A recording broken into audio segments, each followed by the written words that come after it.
Om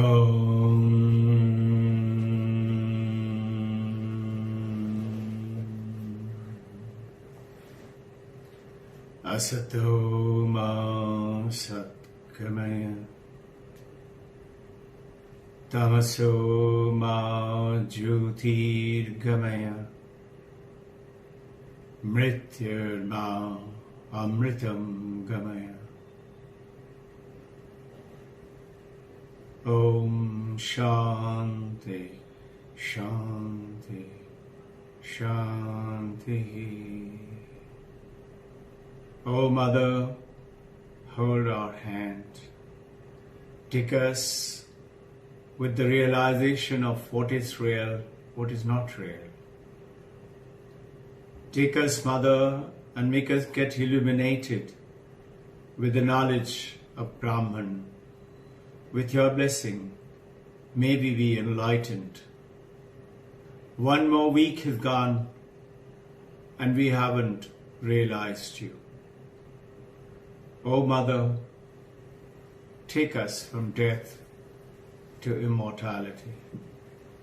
Mother, give us that titiksha. Bless us with that shraddha. Bless us with viveka and vairaga, so that we have your blessings for mumukshutya. Absolute, always the thought of you in our consciousness, in our heart. Om, peace, peace, peace. So welcome back.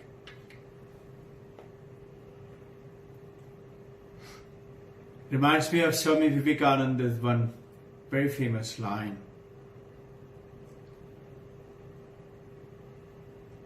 He's calling the sannyasis, the children, the devotees. Thy only the hand which holds the rope and drags thee on. Thy only the hand which is hold the rope which drags you on. O sannyasi, O monk, O my children, my devotee, Vivekananda calls out to us. Say, Om Tat Sat, Om Tat Sat, Om Tat Sat. See, it is our hand alone which is dragging us on and making us believe what we are not is what we are. So through the Brahma Sutra, through the Upanishads, through the Bhagavad Gita, and we understand the essence of the Vedanta. We have gone through in details through Manisha Panchakam, Shankaracharya's journey with the Chandala, and Shankaracharya realizing when Chandala asked him, some of you who are new to today's session, in the gully of the Banaras, very narrow, Shankaracharya coming back after bath with his devotees, and he finds one huge Chandala. As per Paramahansa Ramakrishna, he was carrying a huge carcass of raw meat, dead body of a goat on his shoulder. And as per other places, he was sitting down, crossing his leg across the road with 4 dogs.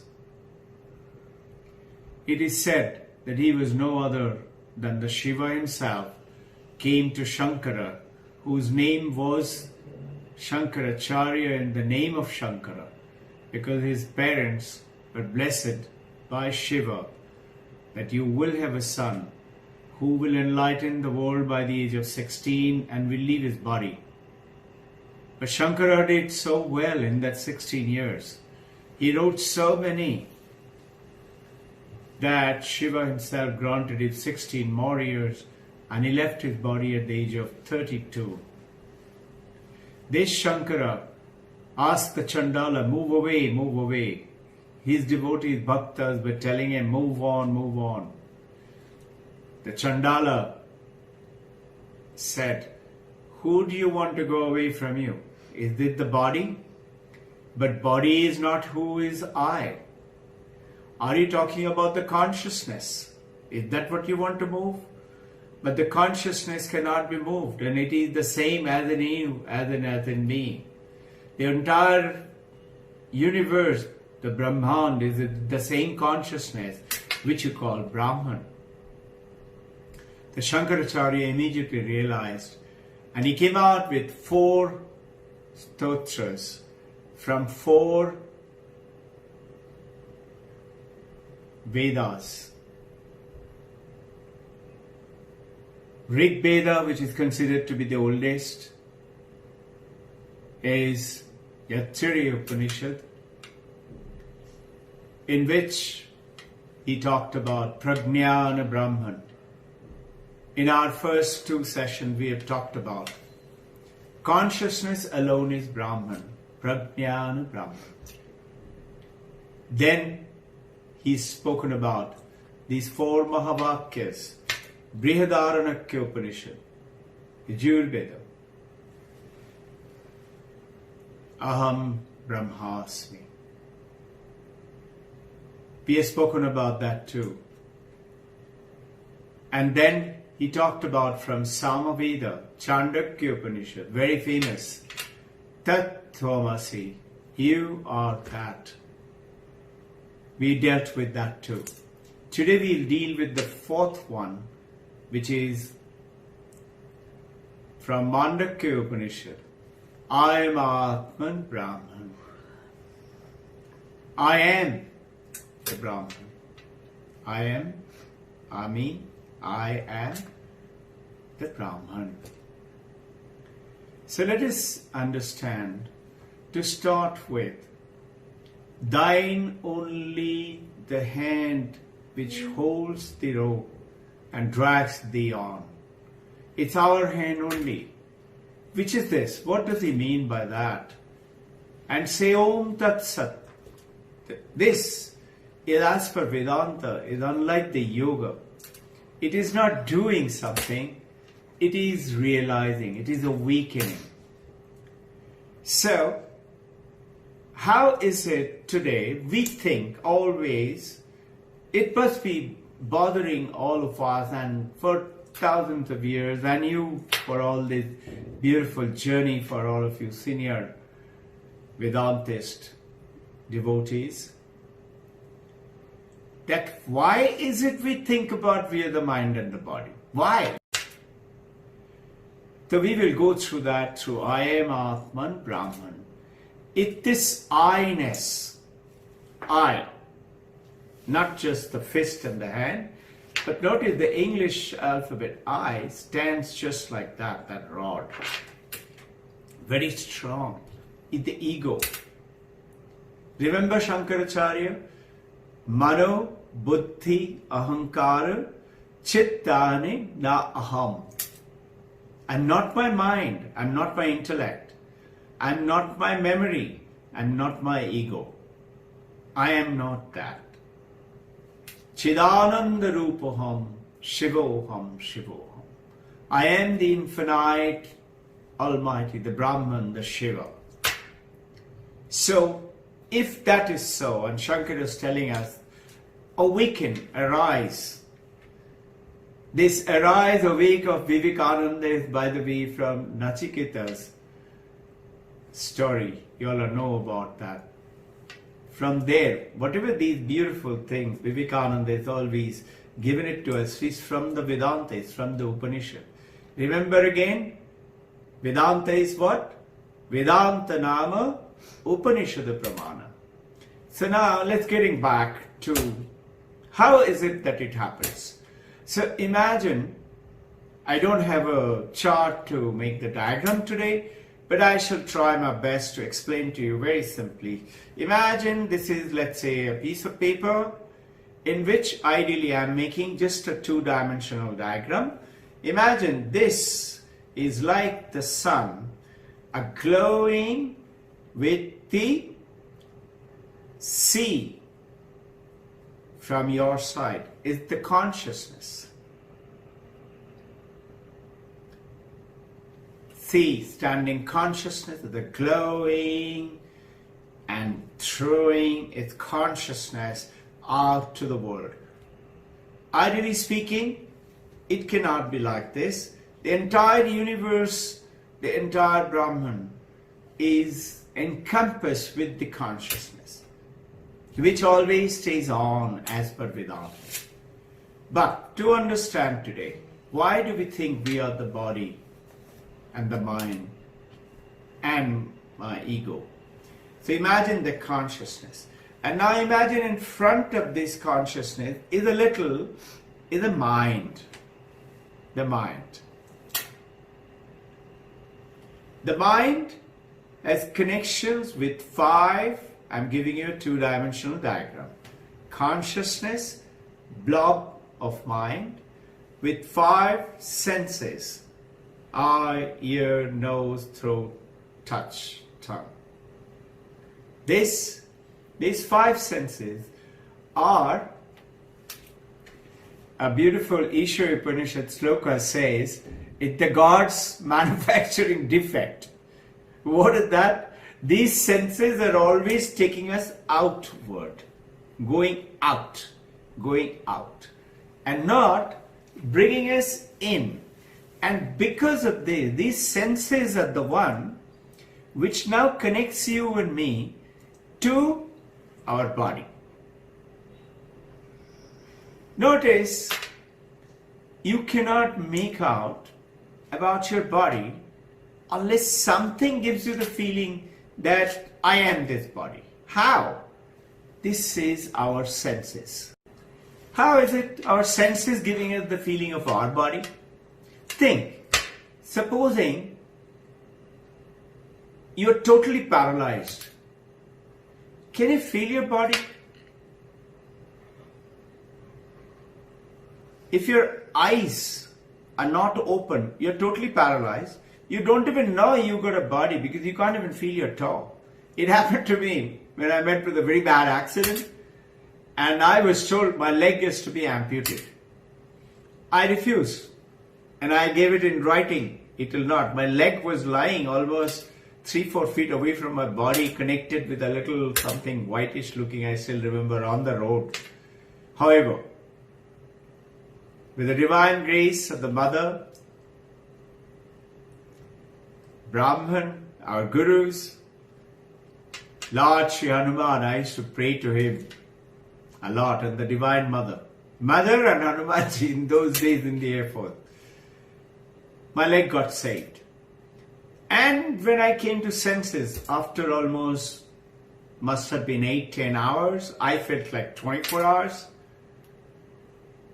And the surgeon came to meet me and he said, so how are you feeling? Can you feel your toe? I said, where is my toe? And I tried to move my big toe of the left leg, which was chopped off. I couldn't feel it. And I was very angry. I said, you chopped up my leg against my permission. He said, no, you have it. Feel it.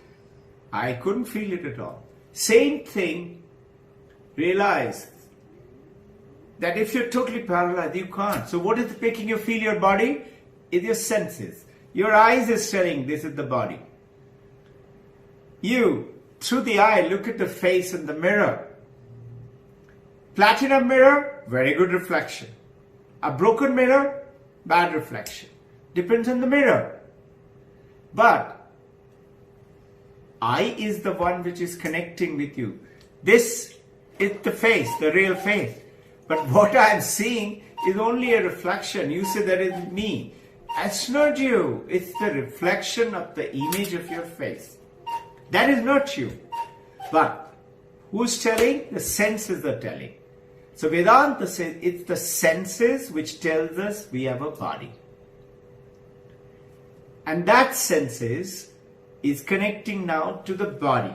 Imagine the consciousness, the blob of mind, the senses and here is the body with the legs. Imagine. And now senses are going out. So let's say I see the famous snake. And I say, oh, snake. How did I know? The world outside, because of my eye, and came as a light reflected from the snake, entered my eye. If it was not the light, if it was the snake entered my eye to tell me, I have to call 901, straight away call for emergency. So it's the light entered. This is the hand.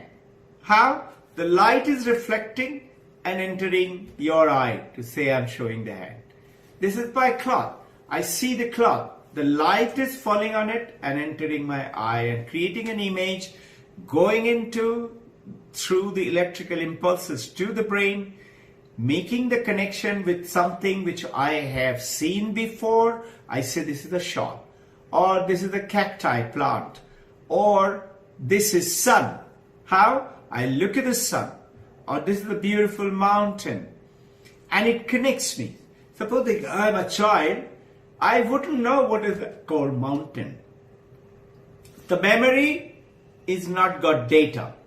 The memory is not connecting. It goes through the senses, through the brain, to the mind. Mind memory saying, yes, yes, this is the dog. Because it has seen a dog before. Who, when we were children, babies, as we were growing up, mama showed the dog and say, boo-boo ahe. You remember? Baba. This is the dog. If mommy was very good and very intelligent, when one of those divine mother wanting to create great kids, she will say, this is from the canine family called golden retriever. This is the dog.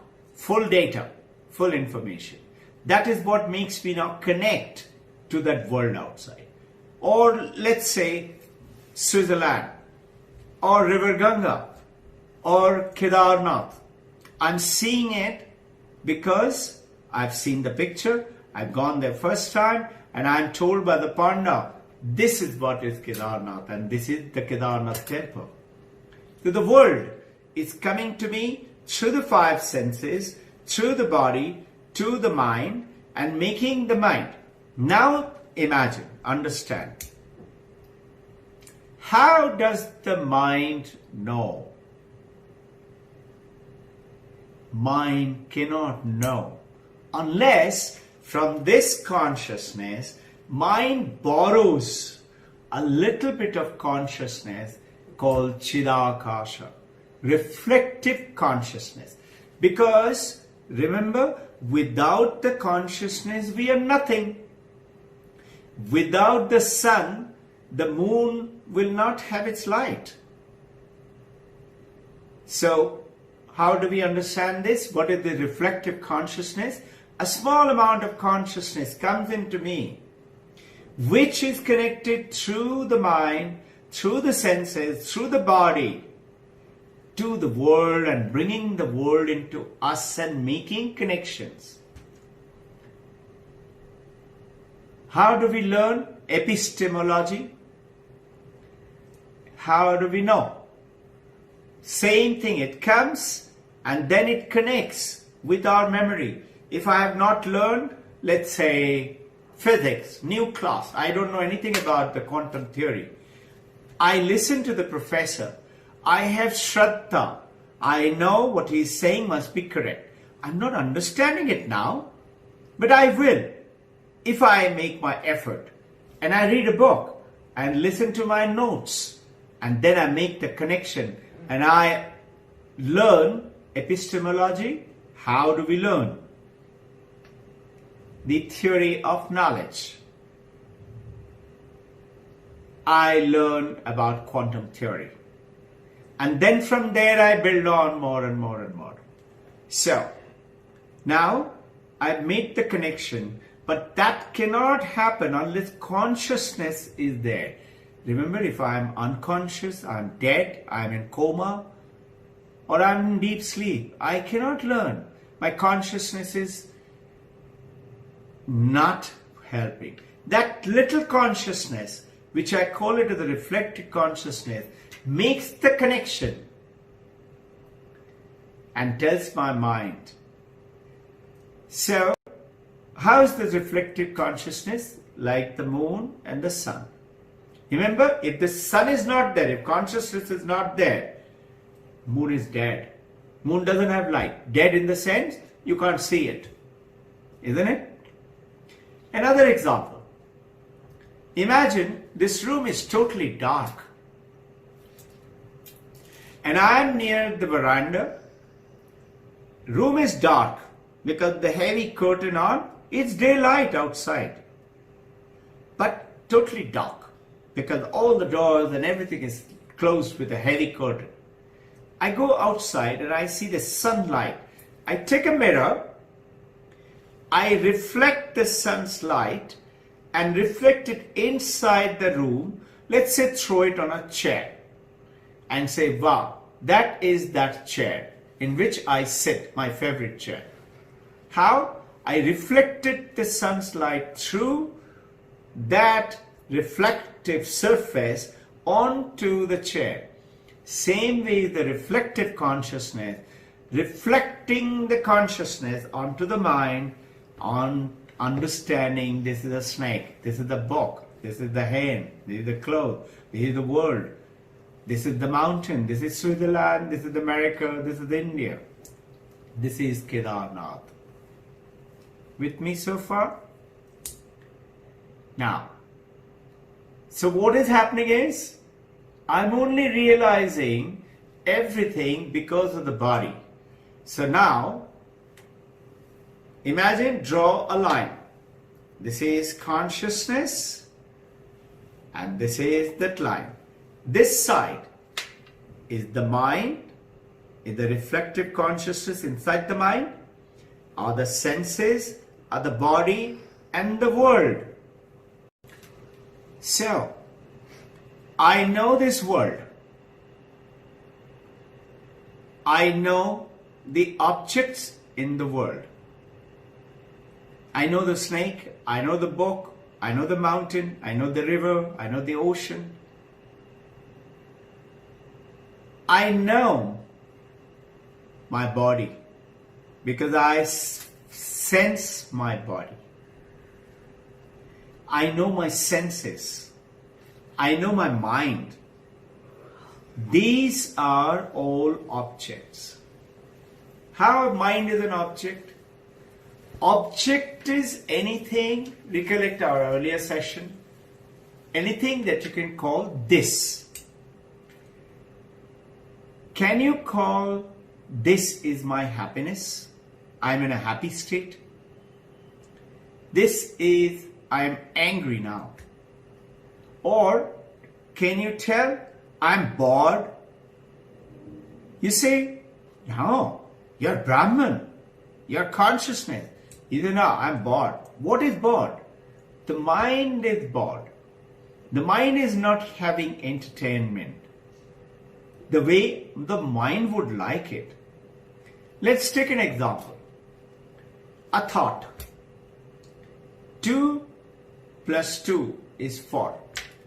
Just a thought. Imagine. Close your eyes. Think. 2 plus 2, 4. Is it an object or is it a subject? Subject is the one which is experiencing the world. Recollect. Drik, Drishya, Viveka. Drishya and Drashta. Is 2 and 2 Drashta or Drishya? If it is Drishya, it is an object. So let us see. Is 2 and 2 telling you, hi, how's your Sunday session getting on? Or is it you experiencing the 2 and 2? It is you, isn't it? It is you who's experiencing the hand because of the light in the eye. If you were blind, you will not see my hand. You may be able to touch and feel it. if the shawl is being seen because of the eye, the light falling on it, light reflecting through it. So these are all objects. The thought, 2 plus 2, is also an object. So is the mind, is an object. Whatever you call this, recollect our earlier sessions of Vedanta, is an object.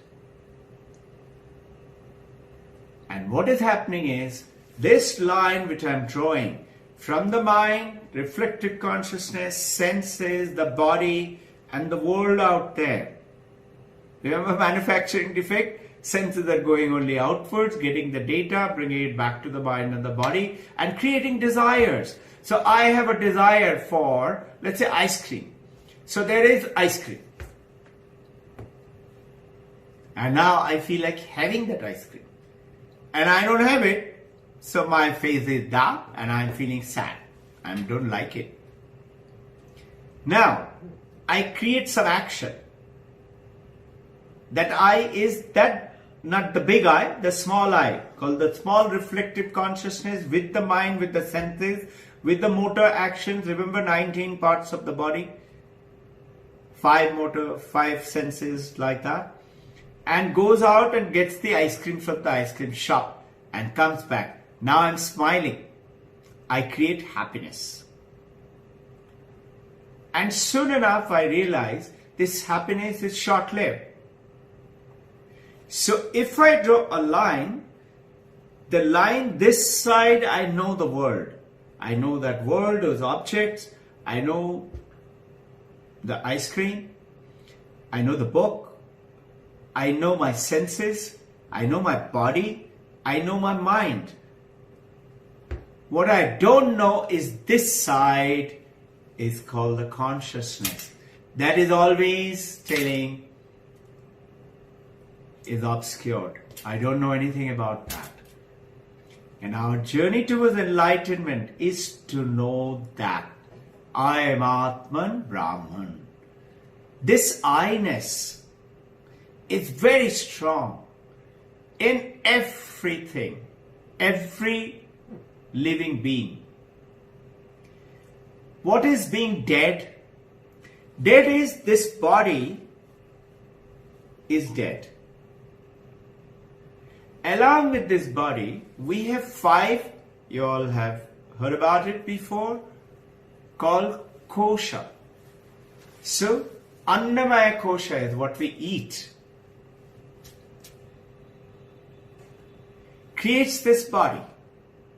Notice, the tiger, the leopard, the hyenas, they're sticking, smelling, they eat raw flesh. The cows, the giraffe, the buffaloes, the elephant, huge, very strong, very powerful, eats pure vegetarian food. Slowly, gently moving. The dogs, always restless, running. Here, there, the lizards, the hyena, walking up, walking down, walking up, walking down, restless. So that is Annamaya kosha. Then is Pranamaya kosha. Breathing in. Controlling that prana is pranayama. Then Vijnanamaya kosha. Then the Manomaya kosha. And these are the 3 things. The mind, the Vijnanamaya, and the Pranamaya. When this body dies, the Annamaya kosha dies with the body. But the Pranamaya kosha, the Manomaya kosha, and the Vijnanamaya kosha, they go along with. Every religion in the world today talks about there is a life after death. So death, the body is either buried or burnt, or whichever way one disposes of. In COVID-19, many gory details we were hearing. However, that goes away. This Sukshma Sharira, this is Sthula Sharira. Sukshma Sharira are the koshas, and ultimately is the Anandamaya kosha that you attain when you get the enlightenment. And when you meet, see, get connected that I am Atman Brahman, you will attain that Ananda. Sat, Chit, Ananda. Existence, consciousness, bliss. So now, why am I not? Because of the projection and the avarana of Maya. Maya is separating this world with that line. So what do the yogis do? Yogis say, okay, so the senses are taking me now. Okay, let's go to the mountain Himalaya. Sit in a cave. Nice, peaceful, solitude. Nobody is disturbing us. Shut down the senses. Control the mind. Focus on one point. Patanjali Yoga Sutra, second, third, fourth. Remember? Yoga, Chitta, Vritti, Duksha, Nirodha. Second sutra. Is telling us, yoga will take it away. And if you do meditate like that, it says you will attain Brahman. But what is Vedanta saying? Vedanta is saying become aware. Once you know, once you're conscious, say this consciousness is clouded and I can't see it. Why? Because of the desire for the ice cream and the gold and the money and sensual pleasures. It is occluded, clouded. I can't see my consciousness. Vedanta is saying, you can't see the sun, meaning the consciousness, because of the cloud of ignorance. But tell me, you can't see the cloud. Cloud is obscuring the sun in the sky, in our real day-to-day sun, and the cloud. But tell me, as a Vedantist, I know that if the sun wasn't there, I can't even see the cloud.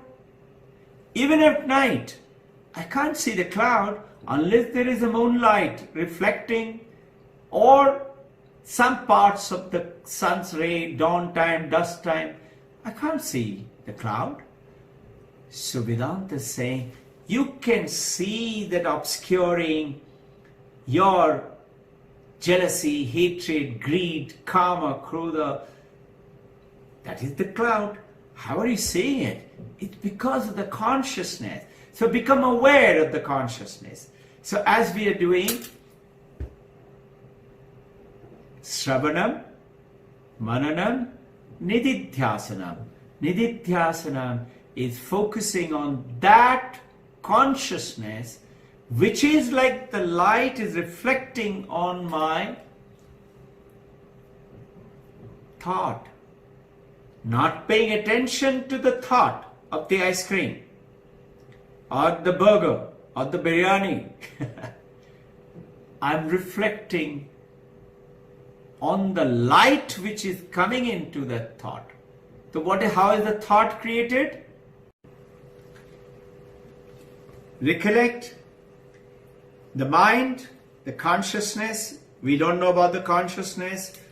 The cloud is obscuring it, but the consciousness has given little borrowed reflective consciousness onto the mind. Mind with its senses see a coffee or an ice cream.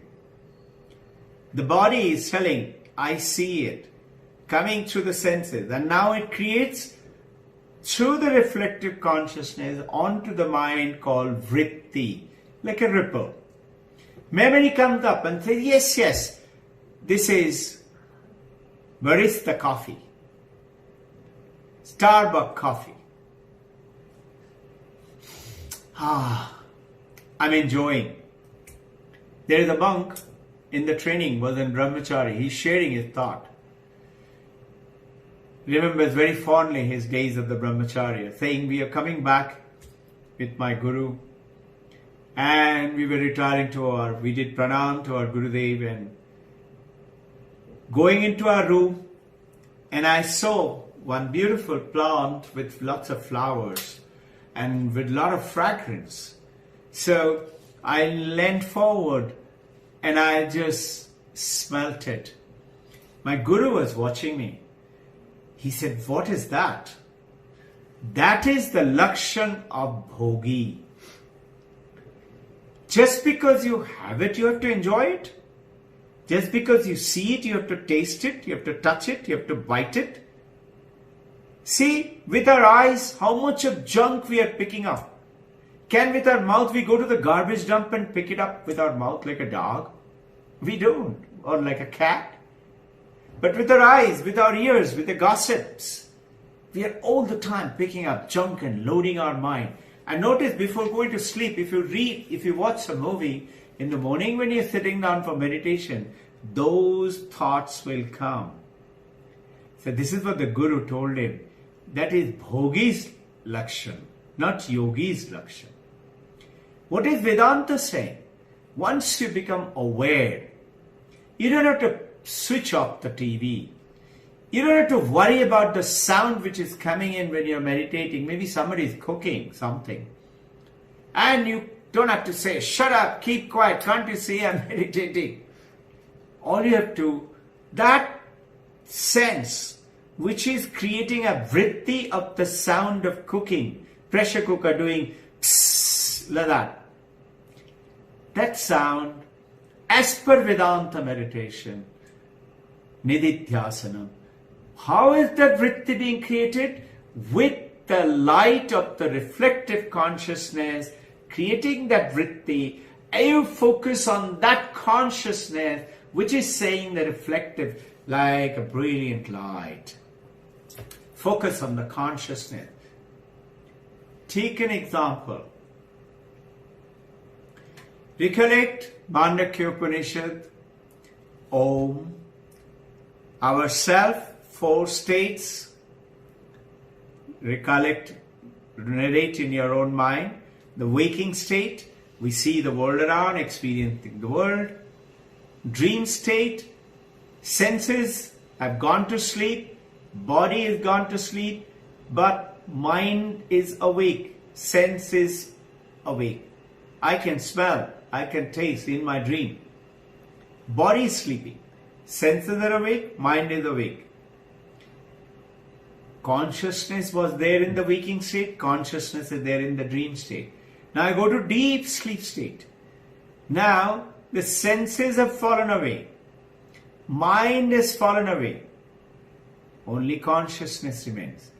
So deep sleep is not absence of experiences, but is it experiencing the absence. You can try this on now.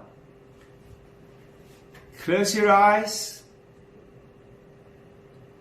Focus. Sitting straight. Wakeful state. Consciousness. Enjoying the world. Just reflect. Consciousness, light all around, going on to the thousands and millions or one thought. I'm going into the dream state. Experiencing the dream. Dreaming of Divine Mother Kali, Mahavatar Babaji, Amritasya Putrahas, or a restaurant or a dance. Experiencing the dream. Then I'm going into the deep sleep state. I can't hear anything. I'm experiencing the absence of experience. The absence. But if my senses are not there, mind is not there, how am I recollecting this experience? When I wake up, I realize through the meditation that silence, that stillness. How? As per Vedanta, we have the 3 gunas, the Tamaguna, the Rajaguna and Sattvaguna. These gunas are there in the deep sleep, changing from one form to the other, and have the peripheral memory of that deep sleep. When you wake up, that comes like an intuition and tells us, as per Vedanta, you had a good deep sleep. And now go on to the 4th state, the Turiya, total silence.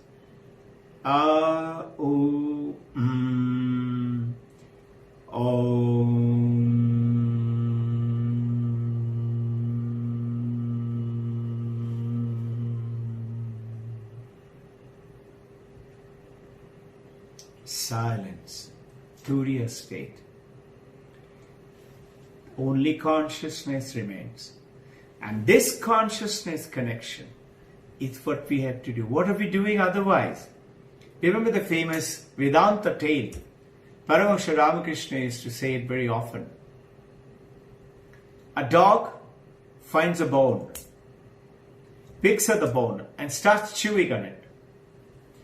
And as it is chewing, the bone's sharp serrated cuts its lip inside, the gum. And it's tasting its own blood. And it's saying, wow, what a juicy bone. He enjoys. He doesn't realize he's tasting his own blood. And now he quietly, carefully digs and buries the bone to pick it up again. And you and I are doing just like that. And this is why that Chatur Sampatti is what we need to develop. Viveka, knowing what is real, what is not real. Vairag. Vairag is not detachment, apparently detachment, but Vairag is attachment to that oneness. Automatically Vairag, detachment. Then those Shata Sampatti, Shama Dama Uparati, Samadhana. Collect all those senses and bring the senses back inside. Uparati is going, Rati is outwards flow of the senses, Dhamma is controlling, Shama is calmness of mind. Uparati is bringing them back into the mind called Samadhana, calmness inside. Titiksha, recollect the story, Princess of Kashi. The moment he saw the picture and minister told him, Tat Tvamasi, you are that. Instantly he became aware and his desire for getting this girl as his queen and marrying vanished. Why? Because he had what? A realization. I am that. I am Atman Brahman. I am that Brahman. Is that awareness in the Vedanta? Can you sit down like the yogic way and do Vedantic meditation? Yes, you can. You can also do Vedanta meditation throughout the day, while sleeping, while waking, while dreaming, anytime, whenever you are consciously focused, you can do that. Cooking, playing, taking care of your family, your husband, your children, your parent, your office work, remembering that one is always there. So in the Vedanta meditation, going over, when you finish your Kriya Yoga, as you breathe in, I am Atman Brahman, breathing in, connecting to the Supreme Self, you have thought of Brahman and thinking about the Divine Mother, the Supreme. Now, you say Swaguna Brahman and Nirguna Brahman. You're joining the two. We are doing all 4 steps. Imagining she has the Satya, Chit and Ananda. So I am Atman Brahman, Sat, Chit, Ananda. That supreme, infinite Sat, the existence of this Brahman is me. This divine light of Chit, the consciousness, is in me, giving me this vritti of this thought right now, focusing on that consciousness, Ananda. Sat Prabha, Jyotirmay, I am glowing with light. Dvaita Varjita, I am all by myself. I alone exist. I is not this body I, not this mind, not this mano, buddhi, chitta, ahankar, but that supreme Brahman. Meditate on it. Let us hear, how did you experience? Jai Guru. Akasha Shanti, Prithvi Shanti,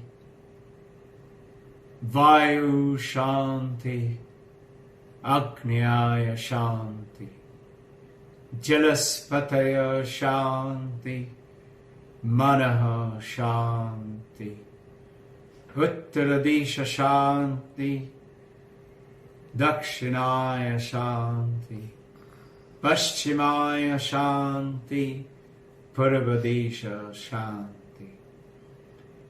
O Mother, bless us, be with us.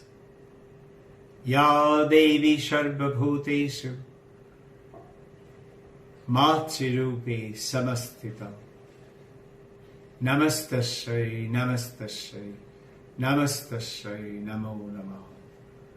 Ya Devi Sarva Bhuteshu, Jnana Rupe Samastita, Dhyana Rupe Samastita, Bhakti Rupe Samastita, Viveka Rupe Samastita, Vairaga Rupe Samastita, Shadasampatti Rupe Samastita, Mumuksha Rupe Samastita. Bless us, Mother, hold our hand, guide us to you, the Brahman.